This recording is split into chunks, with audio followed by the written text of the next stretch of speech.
Ngicela ningithethelele. Umuntu omuhle ovumayo menza iphutha. Ngavala ukuthi ninikelele umfundisi umlungwana ngoba ngithi mina yabo hayi animele siqale qeda umsebenzi nani. Ngingazi ukuthi nina maninikela kukhona ushembe izinto anenzela zona. Ngicela nilalele la. Njengoba nje siyaqhutsheka ukunikela ukuthi sekwenzakaleni kumntwana kaShembe. Ngiyaxolisa nje ukunivalela ithuba nama ngangazi nje kuhle ngilivume iphutha. Uyaphila mfowethu, ngithi nje angedlulisa okukhulu ukubonga uNkulunkulu kaShembe. Uyabona iy'manga angenzele zona emveni kokuba kade nginikela nje ngo-R20. Cabangani bafethu, ngo-R20 abengingokugcina okusesikhwameni.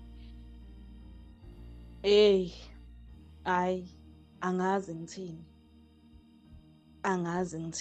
Yabona izinto ezenzakalileyo, yazi kunomcimbi ekumele siyowenza. Ngaleso sikhathi izinto zakhona bey'ngahlangani kumahle. Uzongena ngesabatha, awuzukuba ngesabatha wona ungesonto. Kodwa imbuzi ibingakatholakali. Kodwa izolo ngithe ngilala kade nginikele nini. Ngithe ngilala imbuzi ngayizwa kuthiwa hhayi siyitholakele. Ngithi ubaba omncane wayengifakela u-600. Ngithi ubhuti wami umfana olama mina wayengifakela u-600 namhlanje ekuseni. Ngithi ubaba omncane kumanje uyangifonela ungitshela ukuthi angedlule kuye ngithathe u-700. Ngithi nje Nkosi yami, uNkulunkulu kaShembe ngibonga angiphezi. Ngiyabonga ngoba bengahlangani lutho. Ikhanda beliduma ngingazi ukuthi ngizothatha ini ngihlanganise nani. Kumanje ngathi ngi-check u-350 wami ngangi-applyele kade ngawu-apply angikaze ngize ngiwuthole.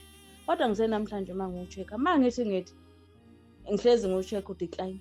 Kodwa ngithe namhlanje ngithi hawu bafethu ngicela ningi-check-ela no-350 wami ukuthi awu lokhu nje yileni awu-approve-ile abantu ngibabona begijima beyokhipha o-350.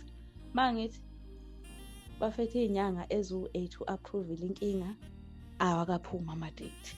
Ngithi nje uNkulunkulu kaShembe ngiyabonga noma ngingamkhonzi kahle kodwa ukwazile ukungenzela and idlalile ifilimu angifuni ukuqamba amanga.